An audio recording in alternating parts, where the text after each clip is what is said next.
Halo bolo-boloku semuanya, liburan akhir tahun ada rekomendasi tempat wisata nih. Apalagi kalian yang sedang dalam perjalanan dari Jakarta menuju ke Jogja via Purwokerto. Kalian harus coba menginap di The Teras Padi, Desa Kreta, Kecamatan Paguyangan, Brebes. Emang ada apa sih di sini? Nah, di sini tuh ada villa yang oke banget, resto dengan banyak menu pilihannya, kolam renang yang kids friendly, dan taman asri yang banyak pilihan untuk spot selfie kalian.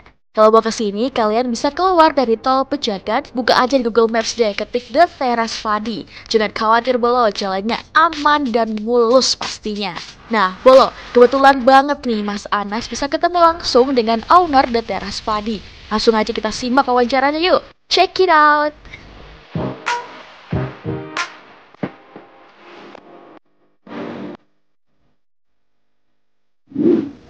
Baik, Assalamualaikum warahmatullahi wabarakatuh. Bolo-bolo proyek, saya nyebutnya bolo-bolo proyek, Pak. Iya. Karena biasanya sebagian besar konten saya itu tentang proyek gitu. Ya, kali ini kita sedang, alhamdulillah ketemu sama Pak Agung Widiantoro.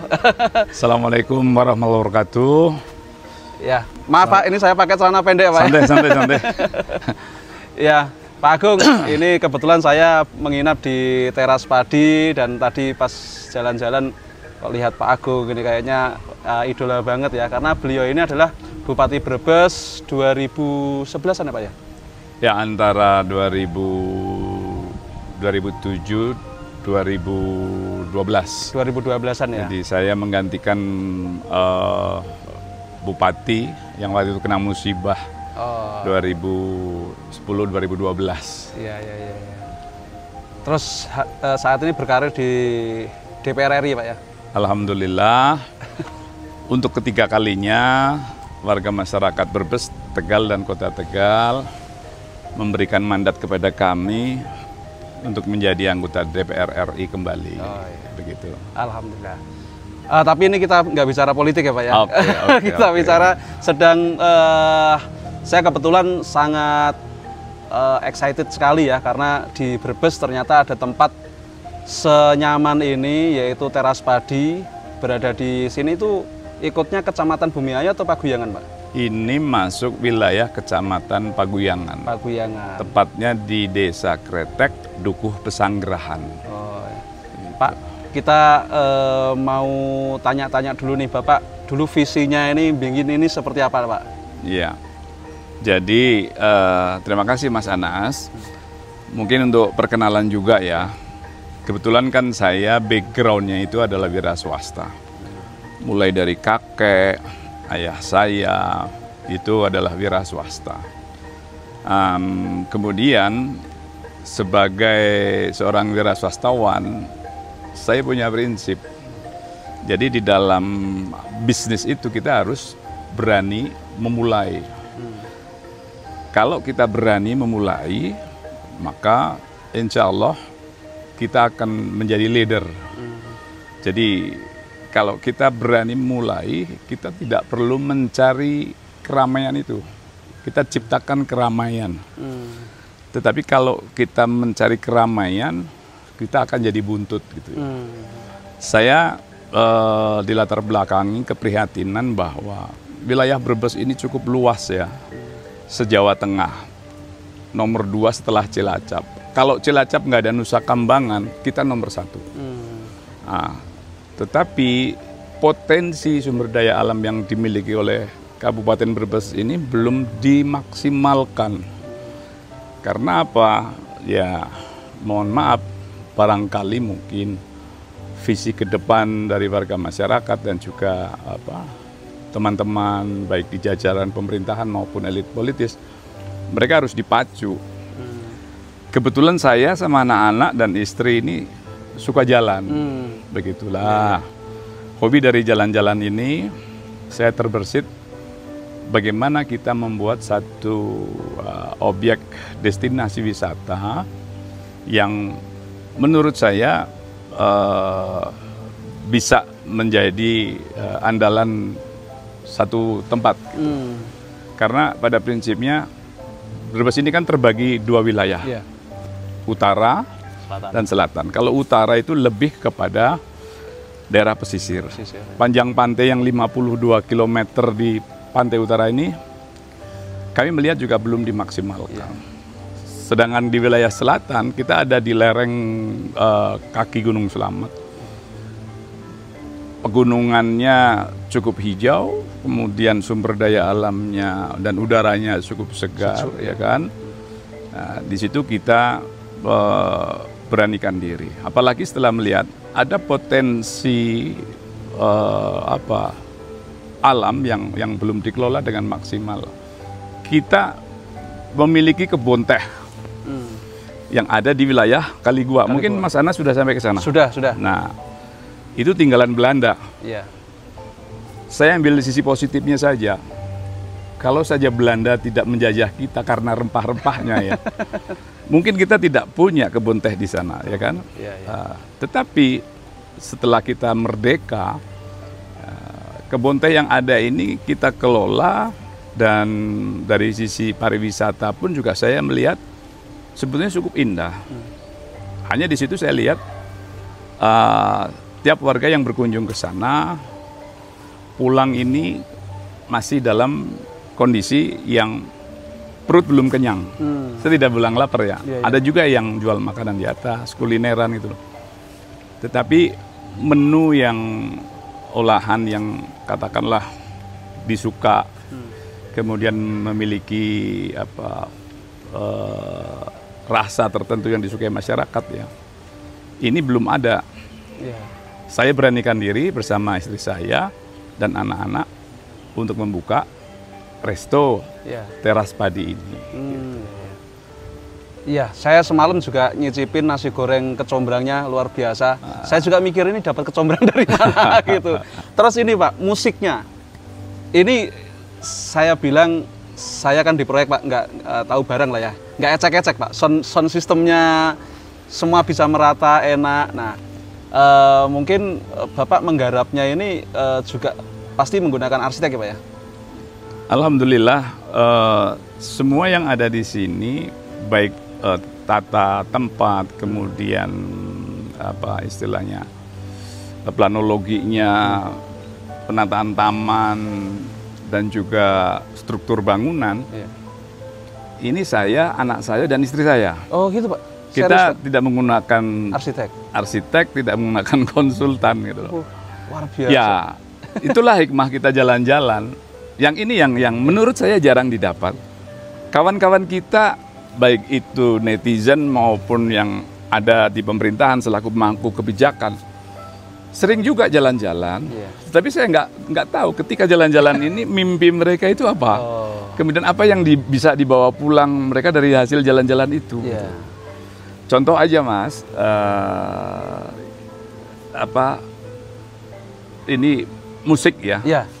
Saya mengambil dari arsitektur, disesuaikan dengan arsitektur Jawa Bali. Karena saya Jawa, istri saya Bali. Oh, istri Bali. Ya makanya di ujung sana, Mas Anas bisa lihat gedung utama kita, resto kita, strukturnya seperti joglo Jawa. Joglo Jawa ya. Kemudian di gerbang masuk kolam renang dan sekelilingnya gapura Bali. Maka untuk menghidupkan suasana, kita balur dengan alunan musik lembut, nuansanya Bali. Dan akustik sound systemnya yang outdoor ini pun juga, ya Mas Anas tahu sendiri. Iya, barang mahal itu Pak. Ya, saya tidak sebut merek, tetapi dalam perspektif pemikiran saya, mahal di depan, tetapi hemat di belakang. Karena apa? Saya ambil itu ada jaminan 5 tahun. Oh, garansi 5 tahun itu loh.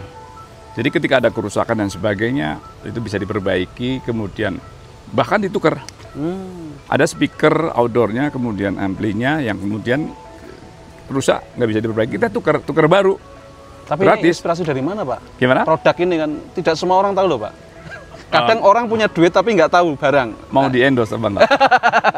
Enggak, maksudnya dulu inspirasinya dari mana? Ya itu tadi, sekali lagi saya bilang bahwa ini hasil atau hikmah dari kita jalan-jalan. Satu saat di Jakarta ini, kita pernah di salah satu hotel di kolam renang, ada musik lembut, ya sayup-sayup, terus menurut saya buat healing bagus. Saya mencari dari mana sumber suara itu. Saya lihat ke atas, nggak ada speaker. Saya ketengok samping-samping di lantai, nggak ada speaker. Sampai saya penasaran, saya kelilingin kebun-kebun itu. Ternyata ada speaker box yang Jelempit ya Pak ya? yang ada di tanah. Kemudian tertutup dengan bunga-bunga gitu loh. Ini yang Iya. Ini saya bawa oleh-oleh itu. Saya cari itu barang.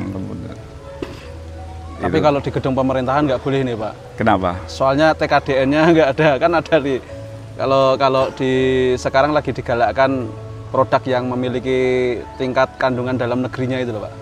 Ya, Kalau swasta saya boleh, nggak Pak. mengerti produk ini di luar negeri apa dalam negeri, tetapi bagus. Bagus ya. Ya, artinya kalau pemerintah punya keinginan, kemauan yang kuat, tidak sedikit tenaga-tenaga ahli kita yang sebetulnya dia bisa membuat barangkali lebih bagus juga gitu loh. Betul Pak. Nah, kalau bisa menciptakan lebih bagus, ya dan harganya terjangkau, saya rasa.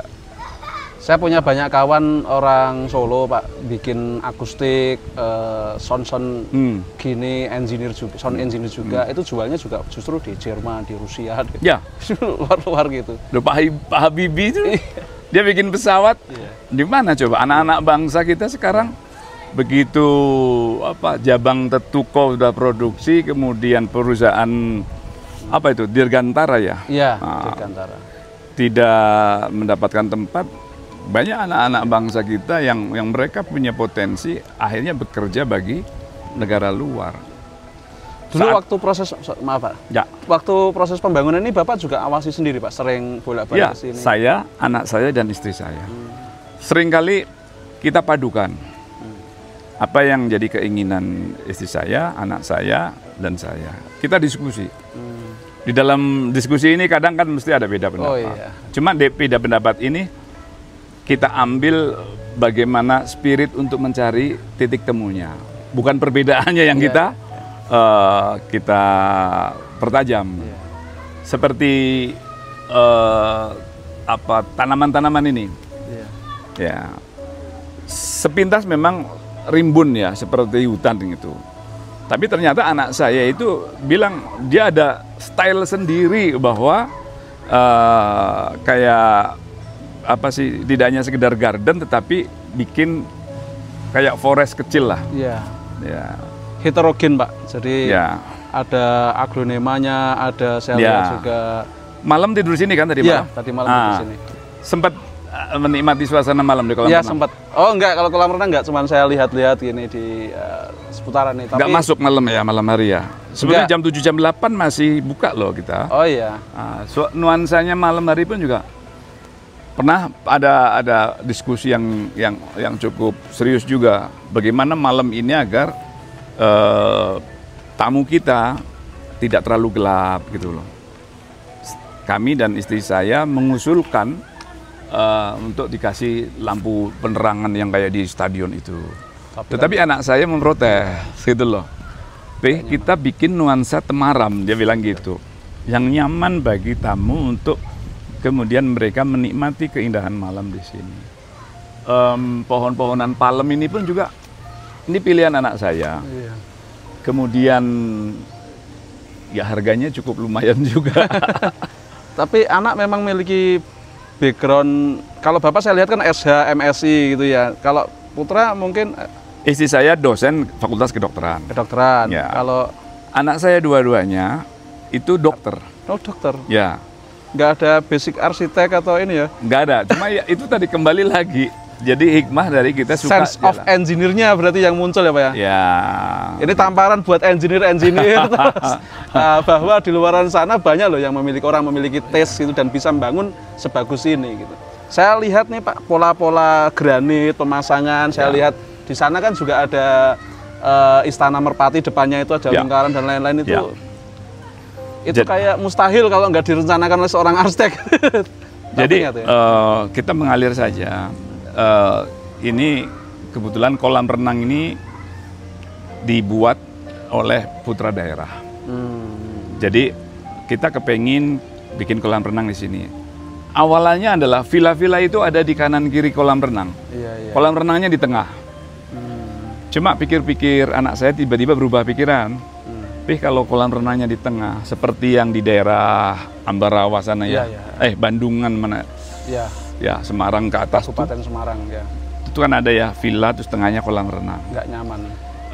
Nampaknya privasi tamu villa ini menjadi berkurang kan. Ya. Daerah Bawen itu Pak ya? Ya. Kita nggak sebut namanya. Ya, kita nggak sebut namanya di sekitar Bawen lah. Terpaksa kita konsep awal ini kita ambil, kita pindah. Walaupun saya harus korbankan nih. Saya udah punya kebun duren, musangking semua. Dan mereka pohon ini beberapa udah mulai berbuah gitu loh. Tapi karena merubah konsep itu. Tapi menarik Pak, saya semalam jujur tidur itu nyaman dengan suara sungai Pak.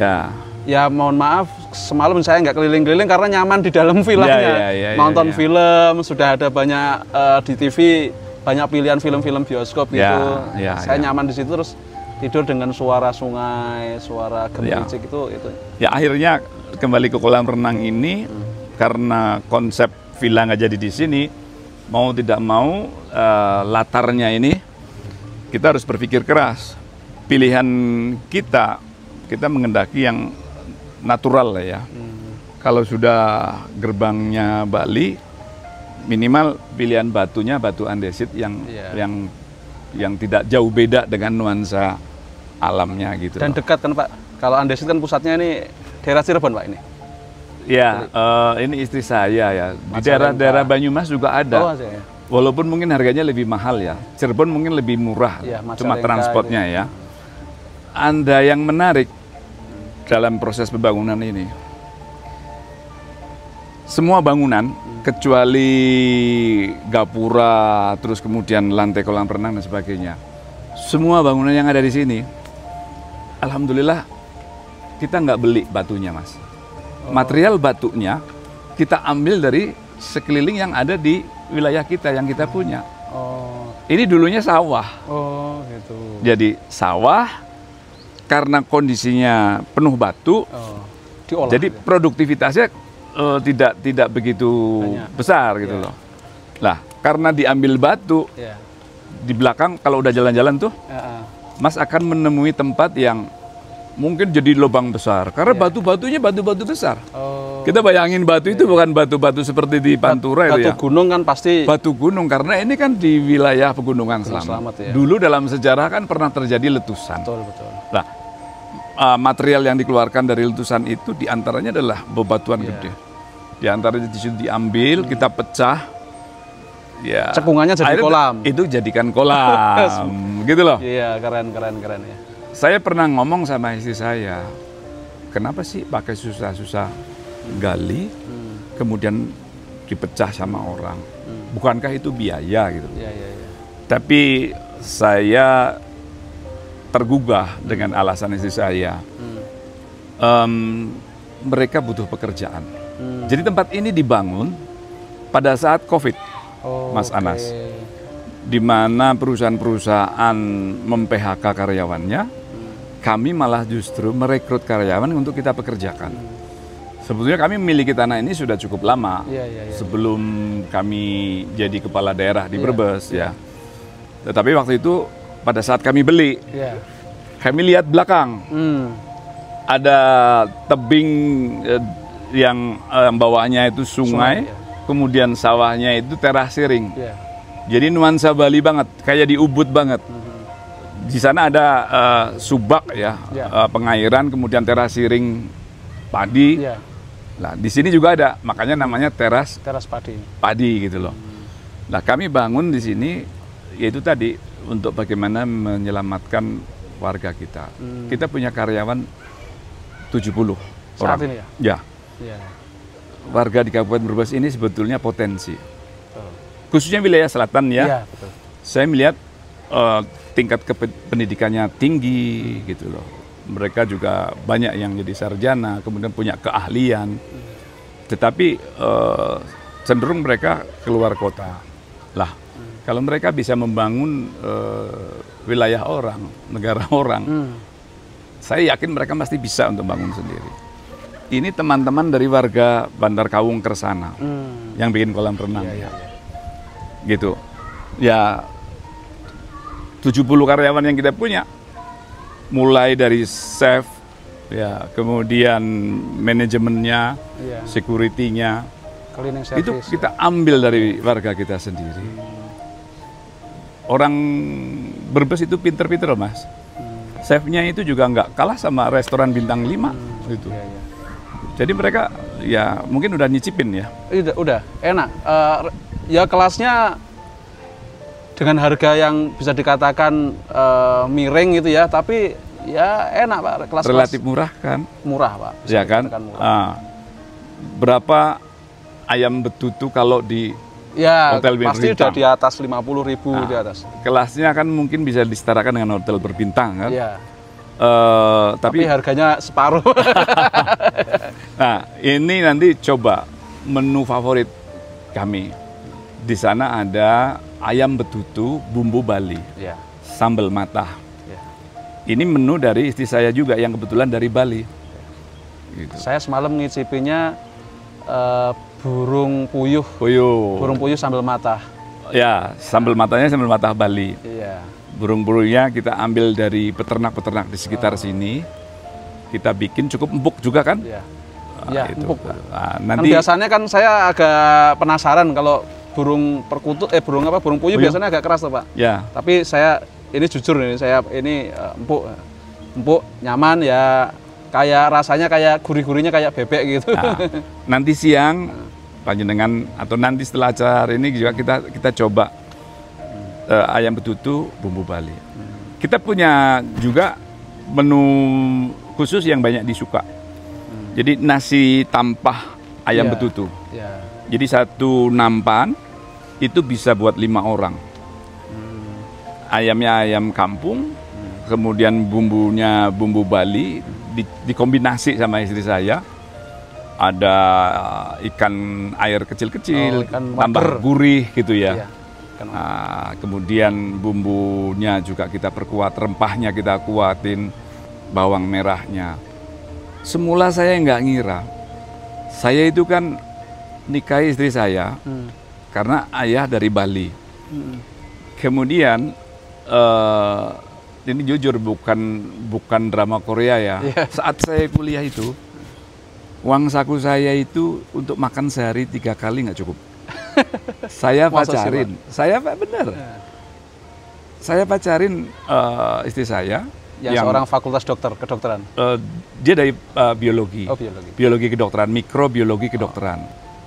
Saya pacarin karena saya tahu anaknya ibunya bakul ramas. Jadi saya bantu setiap ada cateringan, ada pernikahan dan sebagainya, saya bawa piring. Saya bawain gelas gitu kan. Nanti pulangnya saya dapat rantangan. Ini untuk nyambung hidup saya semasa kuliah. Nah, uniknya ada khas yang saya suka masakan istri saya itu. Ayam betutu itu, bumbu Bali lah. Bumbu Bali ini kan bawang merah mentah. Kemudian dicampur dengan minyak. Ya, minyaknya minyak sehat lah ya. Rasanya itu khas gitu loh. Saya nggak ngira kalau saya pikir warga pesisir pada nggak suka. Walaupun penghasil bawang merah ya. Mereka sukanya sate. Ya kan, apalagi tuh makanan-makanan yang berlemak lah. Ada opor dan sebagainya gitu kan. Ketika diluncurkan, dipublish, ternyata ratingnya tertinggi. Begitu. Ya sudah, kalau gitu kita jadikan ikon kita. Gitu. Kalau yang masakan khas Brebesnya nggak diangkat? Masakan Brebes seperti apa nih? Kan sate blengong lah pasti kan andalannya. Sebetulnya saya sangat menghargai kearifan lokal. Tetapi ketika saya buka tempat besar seperti ini, saya ambil itu ada blengong, ada ikan betutu yang waduk penjalin tuh, kan ada warungnya juga, ya kan? Kalau saya ambil semua nggak enak mereka dong. ya. Merebut rezeki orang, iya. nggak bagus. Oh, Gitu. luar biasa. Kira-kira Jadi, begitu. Sampai difikirkan gitu ya. Biarkan yang lokal tetap dengan kelokalannya. Ya. Mungkin juga ada wisatawan yang memang justru nyarinya yang di UMKM di gitu ya Pak ya, yang di Ya, lokalan. kita sediakan. Tetap kita ada kios di atas itu UMKM. Ya. Tetapi terkait dengan makanan-makanan ringan. Ya. Untuk yang menu-menu yang khas Brebes, memang kita biarkan tumbuh di. Ya. Kalau misalkan kita boyong di sini, Ya. ya belengong yang ada di alun-alun pojok, belengong yang ada di kantor terpadu. Iya, dekat sana. Maaf, kemudian yang dikenal adalah belengongnya teras padi, nggak ada cerita lagi di sana, Iya. ya kan? Betul. Biarkan mereka bertumbuh seiring dengan kita gitu.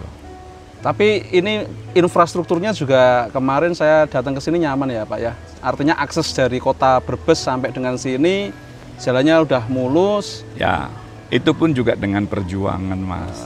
Tidak ujuk-ujuk dan apa sih tidak dengan mudah kita mendapatkan itu. Jadi sejak dibuka memang tantangan kita infrastruktur.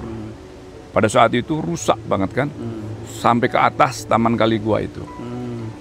Kadang orang luar kota itu jalan ke sini sudah perjalanannya jauh, kemudian jalan berlubang-lubang, capek mereka dalam jalan. Tidak setimpal dengan apa yang Tidak setimpal dengan mereka yang dapat.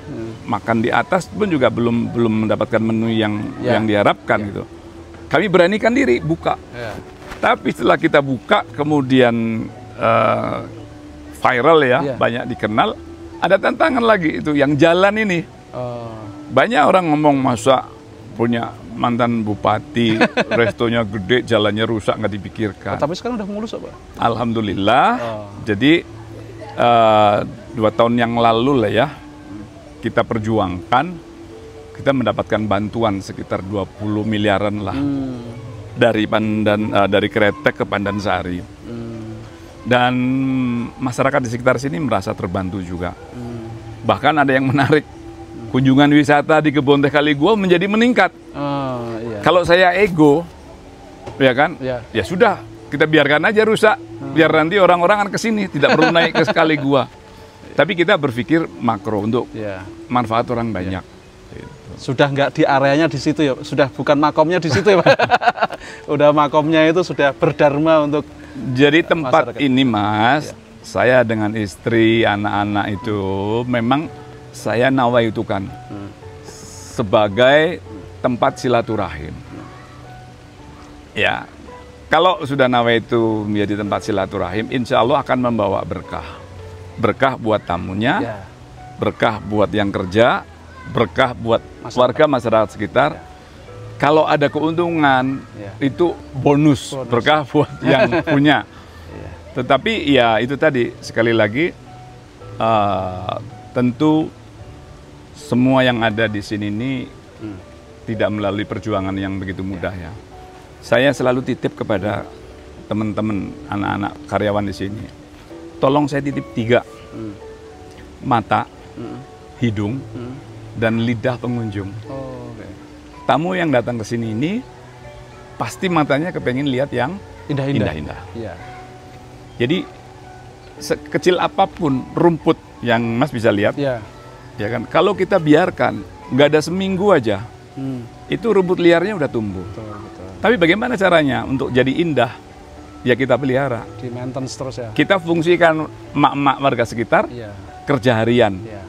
untuk nyabuti rumput pakai alat, kemudian sampai akarnya. Iya. Siapa yang dapat rumput liar paling banyak, saya kasih bonus, Oh, dapat bonus. di luar bayaran rata-rata per hari, gitu loh. Mata, Iya. terus kemudian hidung. Hidung. Di sini kan dikenal udaranya segar, Iya. sensasinya dingin, Iya. kabut, Iya. ya kan, gerimis, gitu kan. Kalau kemudian datang kesan pertama masuk toilet sudah bau, itu tidak baik Bikin citranya. ilfil ya Pak. Bikin ilfil, Iya. makan pun juga nggak enak. Nggak selera. Coba, saya banyak jalan-jalan kemana, Iya. tadinya mau makan enak, begitu kita ke toilet, waduh luar biasa. Ya ini yang kadang menjadi